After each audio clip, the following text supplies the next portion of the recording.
कि भाई भगवान उत्तरा के गर्भ में प्रवेश करके परीक्षित की रक्षा कर रहे हैं। उस गर्भ में भगवान जा रहे हैं जिस गर्भ में जाने के लिए स्वयं भगवान ही शास्त्रों में मना करते हैं कि ऐसा काम करो दोबारा कभी गर्भ में ना आना पड़े, ऐसा काम करो कि दोबारा कभी जन्म ना लेना पड़े, मुक्त हो जाओ तुम। जिस गर्भ में जाने के लिए स्वयं वेद ही मना करते हैं उसी गर्भ में भगवान प्रवेश कर गए और एक आध 2 मिनट के लिए नहीं, पूरे 9 महीना रहे उत्तरा के गर्भ में। क्यों? तो पूज्य श्री रामानुज गुरु जी अपना भाव कहते हैं, क्योंकि भगवान को यह बात पता थी कि यह बालक भविष्य में चल करके भागवत का श्रोता बनेगा, इसलिए इसकी रक्षा मुझे करनी है।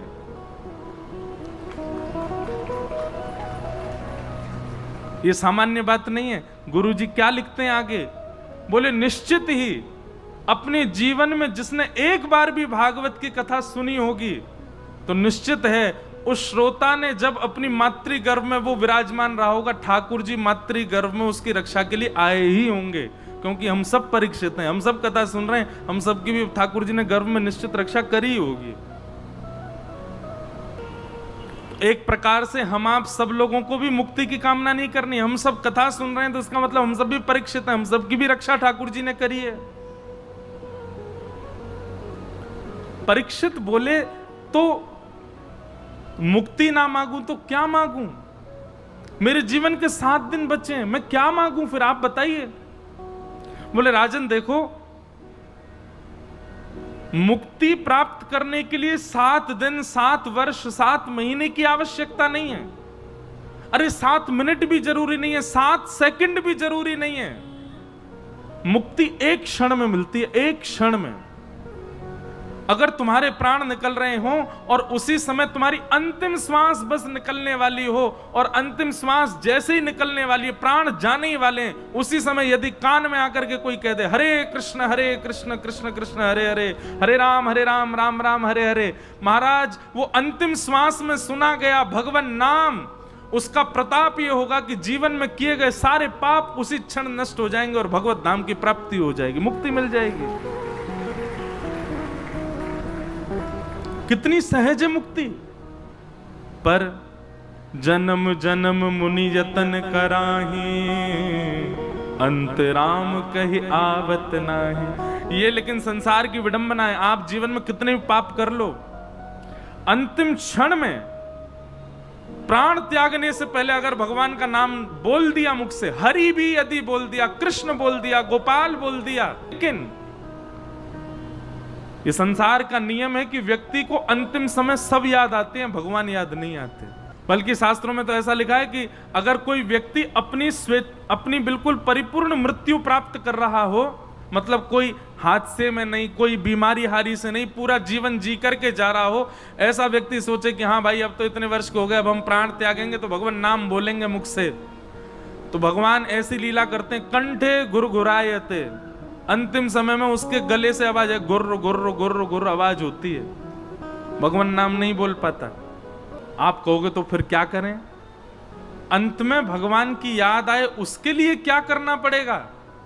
उसके लिए संपूर्ण जीवन भजन करना पड़ेगा, नाम जपना पड़ेगा। जपात से प्रैक्टिस मेक्स मैन परफेक्ट। भगवान के 2 प्रकार के अवतार होते हैं, पूर्णावतार और अंशावतार। 10 अवतार, 24 अवतार, ये जितने अवतार बताए गए हैं इनमें अधिकतर ठाकुर जी के अंशावतार हैं। कौन से अवतार? अंशावतार का मतलब होता है ठाकुर जी स्वयं नहीं आए हैं, ठाकुर जी का अंश आया है वो ठाकुर जी का ही स्वरूप, पर परिपूर्ण ठाकुर जी नहीं आए हैं। पर भगवान श्री कृष्ण का रूप और भगवान श्री राम का जो अवतार है ये पूर्णावतार है। पूर्णावतार मतलब कोई अंश नहीं भेजा ठाकुर जी ने, स्वयं ठाकुर जी ही आए हैं कृष्ण रूप में और राम रूप में। भैया 108 लोग दंडवती करते हैं गिरिराज जी की, 108 दंडवती करते हैं वृंदावन की। मथुरा आने पर भी विश्राम घाट पर जाकर के कम से कम 108 बार तो दंडवत प्रणाम करो मथुरा नगरी को भी, क्योंकि यहां ठाकुर जी परिपूर्ण रूप में प्रकट हुए हैं। एक बात कहें, जप में जितनी सामर्थ्य है, यज्ञ में जितनी सामर्थ्य है, तप में जितनी सामर्थ्य है, योग में जितनी सामर्थ्य है, उससे कई गुना ज्यादा सामर्थ्य है एक पातिव्रत और एक पत्नी व्रत में। 1 वर्ष का नियम ले लो, क्या हम जप आदि कम करेंगे, हम यज्ञ कम करेंगे, हम अनुष्ठान कम करेंगे, हम मंदिर भी कम जाएंगे, हम पाठ भी कम करेंगे, लेकिन 1 वर्ष के लिए ऐसा नियम बना लो। वैसे तो जीवन को नियम होना चाहिए भैया, कितने बुरे दिन आ गए, 1 वर्ष को लेना पड़ रहा हमें। 1 वर्ष तक करके देखो, क्या पति के अन्यत्र कोई दिख जाए, चाहे कितनों महाराज सुंदर हो, कितनों योग्य हो, कितनों गुणवान हो, वाह के प्रति कोई भावना ऐसी नहीं, ऐसे ही पति पत्नी के प्रति 1 वर्ष केवल इस नियम का पालन करके 1 वर्ष में आप अनुभव कीजिएगा, आप जो बोलेंगे वो हो जाएगा। पतिव्रता नारी और पातिव्रत धर्म का पालन करने वाली पत्नी, अरे कहां तक कहें, इनमें इतनी सामर्थ्य आ जाती है कि अगर सूर्य को कह दें कि आज प्रकाशित मत होना तो बादल आ जाएंगे, प्रकाश नहीं होगा। जप तप नियम साधन अनुष्ठान योग बल ये सब एक तरफ, और पातिव्रत और पत्नी व्रत ये एक तरफ। बंधुओं, जीवन में जैसी परिस्थिति आवे, अब कई लोग यहां कहेंगे कि आपको क्या पता परिस्थिति कितनी हद तक बिगड़ जाती है, हमको सब पता है। दुनिया भर में घूमते हैं, घर घर देखते हैं, सब जगह की स्थितियां पता हैं, बहुत भयावह स्थितियां आती है लोगों के जीवन में। पर भगवान कृष्ण जैसी स्थिति तो नहीं आई होगी कि जेल में ही जन्म है रो है। कृष्ण जैसी स्थिति तो नहीं आई होगी कि 11 वर्ष 56 दिन जिनको मैया कह के गए, उन्हीं को ही छोड़ करके 11 वर्ष बाद दूसरी मैया के पास जाना पड़ा, और दूसरी मैया भी वास्तविक मैया आकर के चैन से मथुरा में बैठे ही थे, तो सांदीपनी गुरुकुल से पढ़ करके लौट के आए तो शिशुपाल यहां पर काल यवन ने चढ़ाई कर दी मथुरा पर, जरासंध ने चढ़ाई कर दी, रण छोड़ करके भागे, द्वारिका पहुंचे। द्वारिका पहुंचने के बाद में विवाह आदि से संपन्न होकर बैठे ही थे कि महाभारत के युद्ध का प्रस्ताव आ गया, तो फिर लौट करके आए। ठाकुर जी ने तो पूरे जीवन संघर्ष ही देखा अपने जीवन में, प्रभु श्री राम ने तो संघर्ष ही देखा। ये संसार, ये पृथ्वी, यहां का नियम है, संघर्ष सबको देखना पड़ता है, बिना संघर्ष के कोई नहीं आता। कभी कभी हमको ऐसा लगता है कि कोई व्यक्ति बिना संघर्ष के देखो बड़ी ऊंची स्थिति में पहुंच गया, अरे वो पूर्व जन्म में करके आया है, वो पूर्व जन्म के संघर्ष का फल खा रहा है। जैसे ध्रुव जी महाराज के प्रसंग में आता है, 5 महीना में ठाकुर जी मिल गए, तो संतों ने ऑब्जेक्शन किया, बोले हमको 1000 वर्ष हो गए, 100 वर्ष हो गए, 500 वर्ष हो गए, हमको ठाकुर जी नहीं मिल रहे, ध्रुव जी को 5 महीना में मिल गए। तब भगवान ने बताया, बोले ध्रुव ने कितने जन्म गवा दिए, तपस्या कर करके अपने शरीर का त्याग कर दिया, केवल 5 महीने का भजन रह गया था, वही पूर्ण करने वो ध्रुव बन के आया, और 5 महीना में ठाकुर जी मिल गए। हमें हमारे जीवन में विशेष रूप की उपलब्धियां जो प्राप्त होती हैं वो संघर्ष से ही मिलती हैं, या तो इस जन्म में करना पड़ेगा या फिर पूर्व जन्म में करके आए होंगे, सबको करना पड़ता है, उससे कभी व्यथित मत होइए।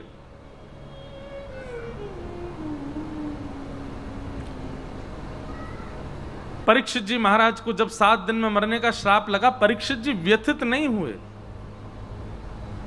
और ये एक वैष्णव का स्वभाव है, एक भक्त का स्वभाव है, वो हर चीज में क्या देखेगा, पॉजिटिविटी, कुछ भी हो जाए, अरे पाम भी टूट गयो ना तो यहां मैं भी कुछ अच्छो ही भलो ही सोचेगो।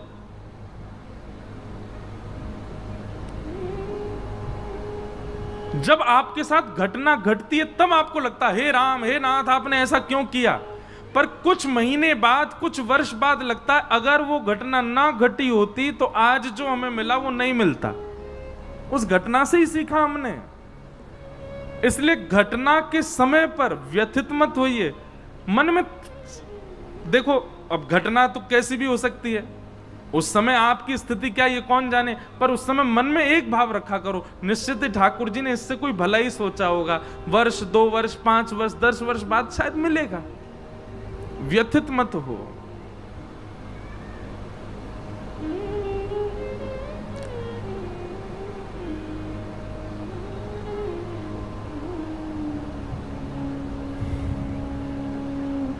परीक्षित जी को मरने का जब श्राप लगा और ये बात जब उन्होंने सुनी, व्यथित नहीं हुए, उसमें सोचने लगे और सोचते सोचते अपनी पत्नी से बोले, देवी मेरे को कितना सुंदर आशीर्वाद मिला है। बोले आशीर्वाद नहीं, श्राप मिला है 7 दिन में मरने का। बोले श्राप नहीं है, ये तो आशीर्वाद है। बोले आपको आशीर्वाद कैसे लग रहा है? परीक्षित जी महाराज कहते हैं, दुनिया में व्यक्ति को अगले क्षण का भी नहीं पता होता, कभी भी मृत्यु हो सकती है, मृत्यु का कोई समय निश्चित नहीं होता। पर मेरी मृत्यु निश्चित है कि 7 दिन से पहले नहीं मरूंगा मैं। हम और आप इस बात को नहीं कह सकते कि हम कल भी जीवित रहेंगे, कल कथा सुनेंगे। कल 56 भोग का प्रसंग है कथा में, कौन कौन आएगा? कौन कौन आएगा? अच्छा, जिनने हाथ ऊपर नहीं किए नहीं आएंगे। बड़े चतुर है महाराज, ब्रजवासी हैं, इन्हें पता है मैं आगे कहा बोले हुए रहा हूं। इन्हें ये पता है कि भैया जितने ने हाथ खड़ा किया है, इनको भी नहीं पता कि हम कल आ पाएंगे। मृत्यु का कोई, और जरूरी थोड़ी मृत्यु ही हो, कछु भी है सके, कोई भी कारण बन सके ना आवे को।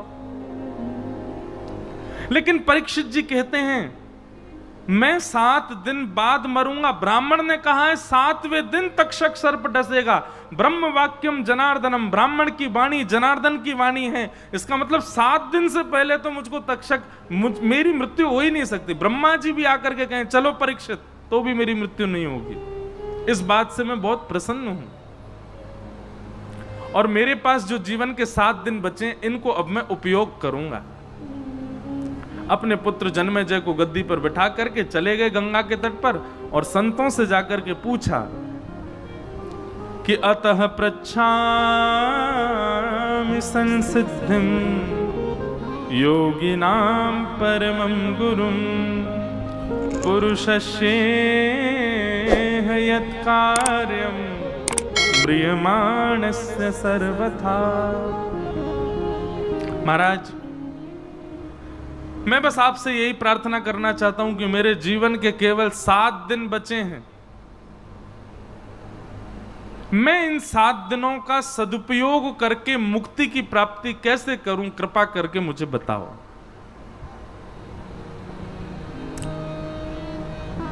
यह प्रश्न किसने किया? परीक्षित ने श्री सुखदेव जी के चरणों में प्रश्न किया है।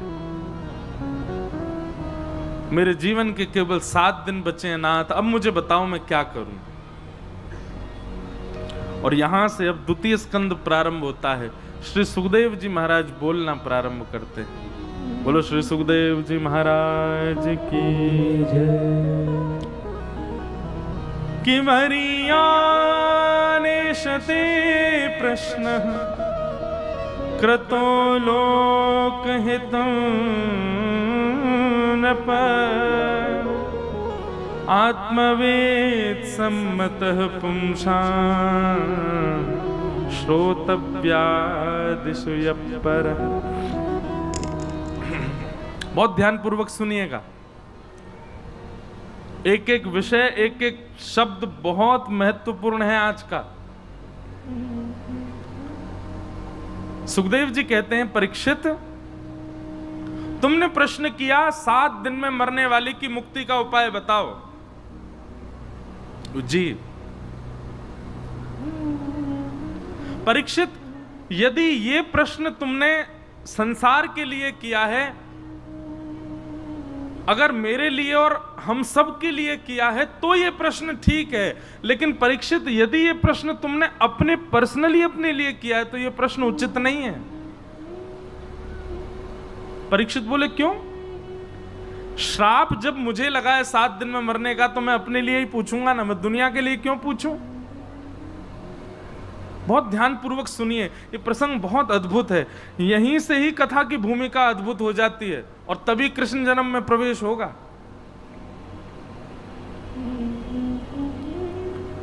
परीक्षित जी कहते हैं जब मरने का श्राप मुझे लगा है तो मैं दुनिया के लिए क्यों पूछूं, अपने काज पूछूंगा। सुखदेव जी महाराज कहते हैं परीक्षित,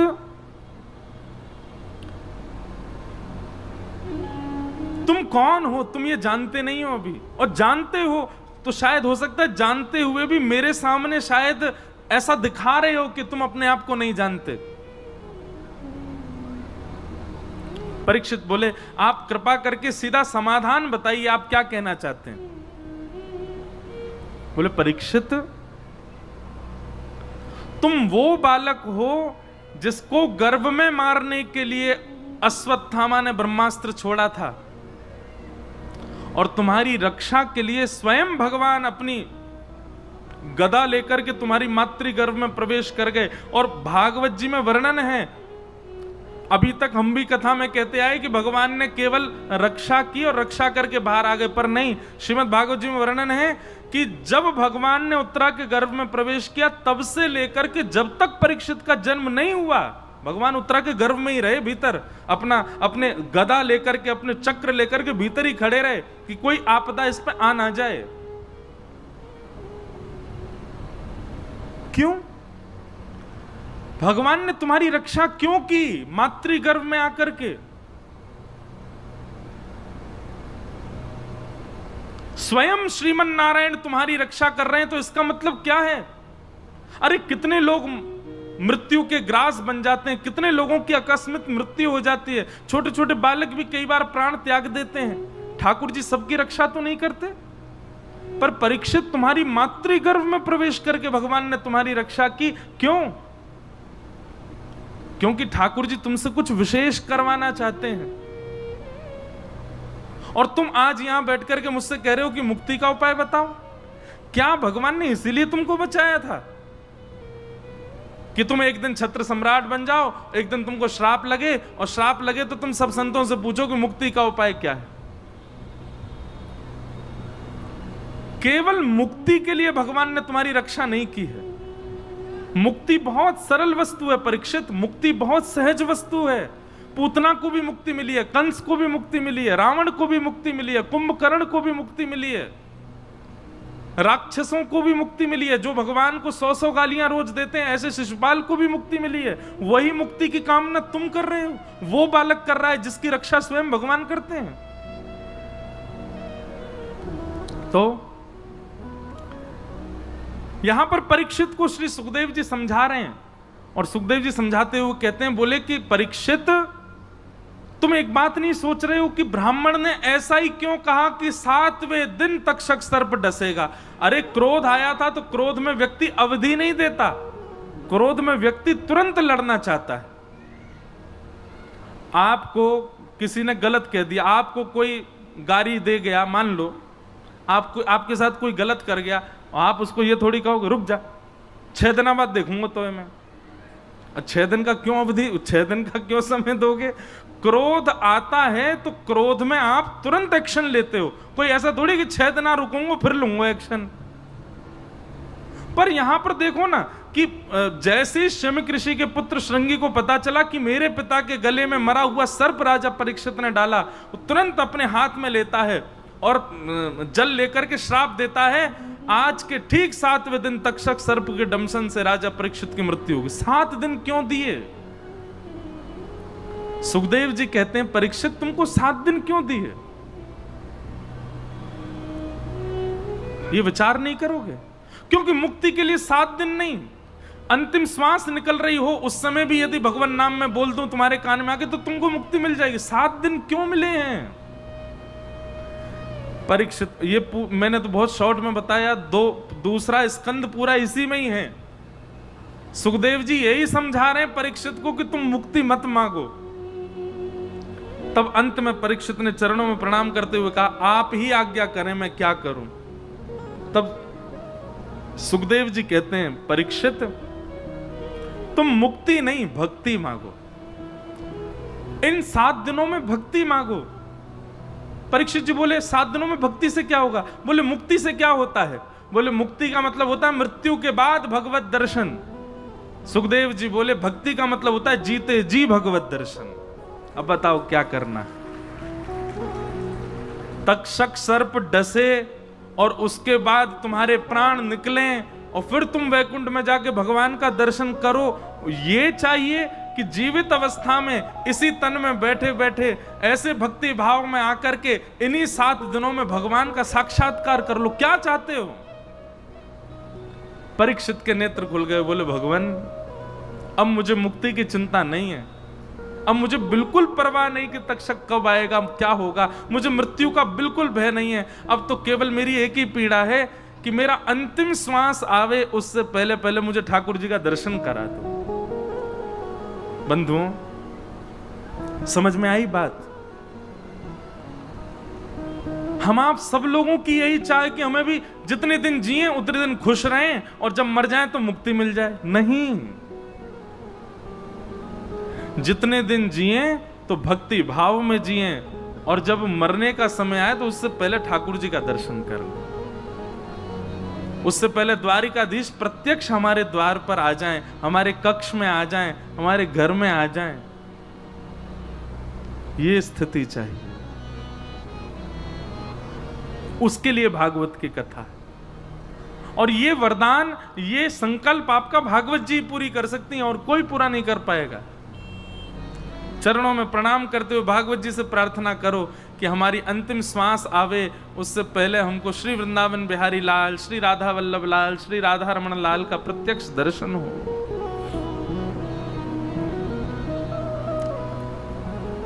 परीक्षित जी ने चरणों में प्रणाम करते हुए कहा, नहीं चाहिए मुझे मुक्ति, अब तो आप मुझे भक्ति का मार्ग बताओ, मुझे भागवत धर्म सुनाओ नाथ।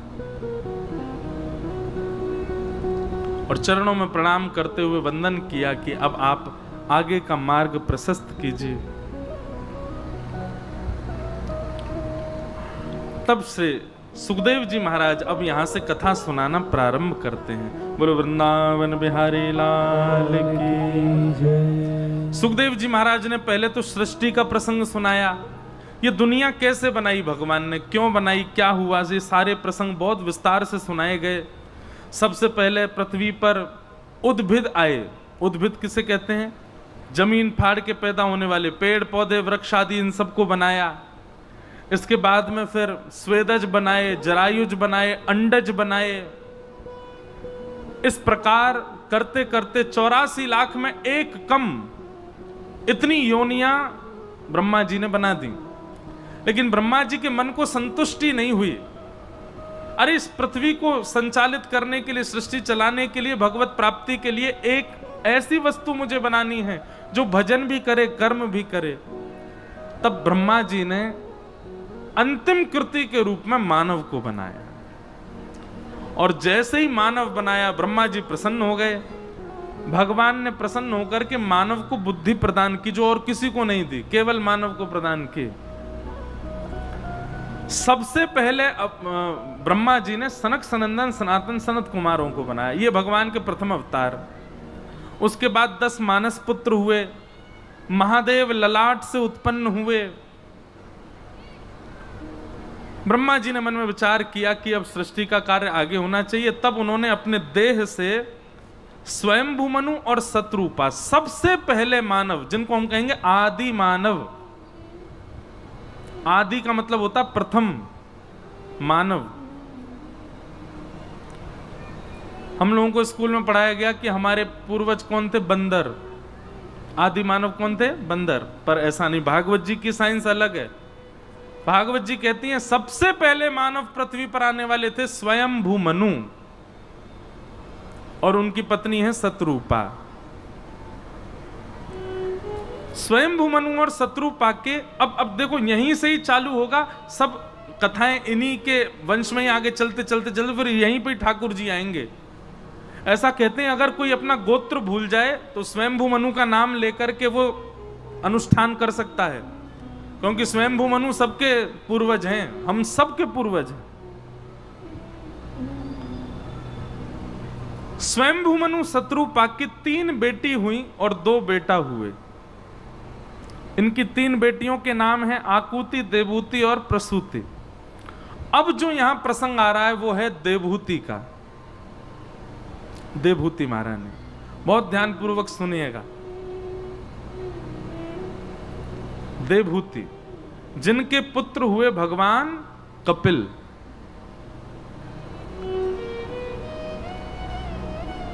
तो कथा इस प्रकार प्रारंभ होती है कि ब्रह्मा जी की छाया से एक पुत्र प्रकट हुए, उनका नाम था कर्दम ऋषि। और कर्दम ऋषि ने 1000 वर्ष तक तपस्या की। बहुत सावधानी से सुनो। और 1000 वर्ष बाद जब भगवान प्रकट हो गए, प्रकट होकर के बोले वरदान मांगो, क्या चाहिए ऋषिवर? तब कर्दम ऋषि ने ऐसा वरदान मांगा, ऐसा वरदान मांगा कि ठाकुर जी के खुशी से आंसू निकल आए। अब सोचो क्या मांगा होगा कर्दम ऋषि ने। कर्दम ऋषि भगवान से प्रार्थना करते हुए, निवेदन करते हुए मांग रहे हैं। बहुत ध्यान से सुनना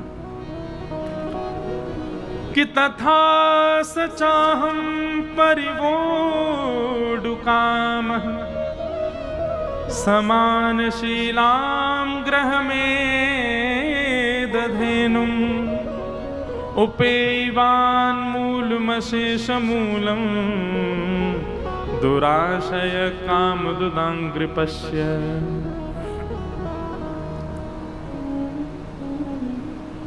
बहुत ध्यानपूर्वक सुनो। भगवान जैसे प्रकट हुए, कर्दम ऋषि कहते हैं भगवान 1000 वर्ष तक तपस्या की, मेरे मन चाहा वरदान मुझको प्रदान करो। भगवान बोले मांगो, क्या चाहिए? तब कर्दम ऋषि कहते हैं, बोले नाथ,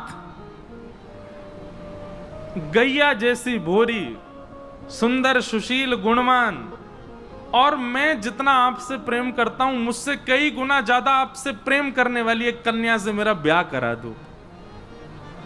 1000 वर्ष की तपस्या से ये मांगा कर्दम ऋषि ने। भैया, योग्य पति और योग्य पत्नी की प्राप्ति के लिए भी तप करना पड़ता है। हम तो ऐसे ही हाथ पे हाथ धरे और चाह रहे हैं कि हम पे ठाकुर जी कृपा कर दें। कि तथा सचाहम परिवोडुकाम समानशीलां ग्रह में दधेनुम उपेयवान् मूलमशेषमूलम् दुराशयः कामदुदांग्रिपश्य। हम तो आजकल के युवाओं को कहते हैं ये वाला श्लोक याद कर लो। और सुनो, सारे युवा नहीं, जिनको रूपवान पति पत्नी चाहिए, जिनको धनवान पति पत्नी चाहिए, जिनको और संसारी योग्यताओं से युक्त पति पत्नी चाहिए, वो इस श्लोक को याद मत करना। जिनको वैष्णव पति या वैष्णव पत्नी चाहिए, वो इस श्लोक को याद कर लो। और नित्य अपने ठाकुर जी से कहीं भी दर्शन करने जाओ पूरे विश्व में, ठाकुर जी से ये श्लोक कह करके प्रार्थना करो कि हे नाथ, आप मुझे जितने प्यारे लगते हो, आप मुझे जितने प्रिय लगते हो, मुझसे अधिक प्रिय आप जिसको लगो, ऐसे ऐसे मेरा ब्याह कराओ। यही वरदान मांगा है श्री कर्दम ऋषि ने यहाँ पर। आहा, कर्दम ऋषि की बात सुनकर के महाराज सब लोग इधर देखो, यहाँ देखो, यहाँ देखो, इधर उधर देखा आपने तो आपको अपने बगल वाले की सौगंध है। लो अब देखो। अरे कभी कभी सोचा करो, जब व्यास जी बेचारे आपको देख के कथा सुना रहे हैं, बिना पानी पिए कथा कर रहे हैं, कम से कम ध्यान पूर्वक सुनो, बिल्कुल सावधानी से बैठो।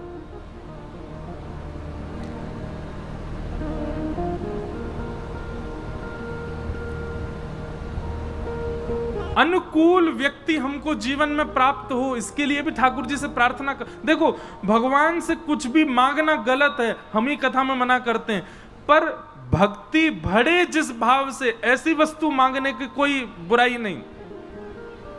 ठाकुर जी से कभी संतान की कामना मत करो, पर अगर ऐसी संतान मांगनी हो, हे द्वारिकाधीश, हम तो नित्य आपका भजन करते हैं, नित्य आपकी पूजन करते हैं, नित्य आपकी कथा सुनते हैं, हमसे भी ज्यादा आपकी कथा सुने, आपका भजन करे, ऐसे पुत्र की हमको कामना।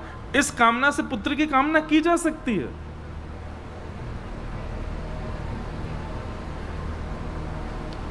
है लगी वर्षा? इधर देखो सब। बोलो वृंदावन बिहारी लाल की जय।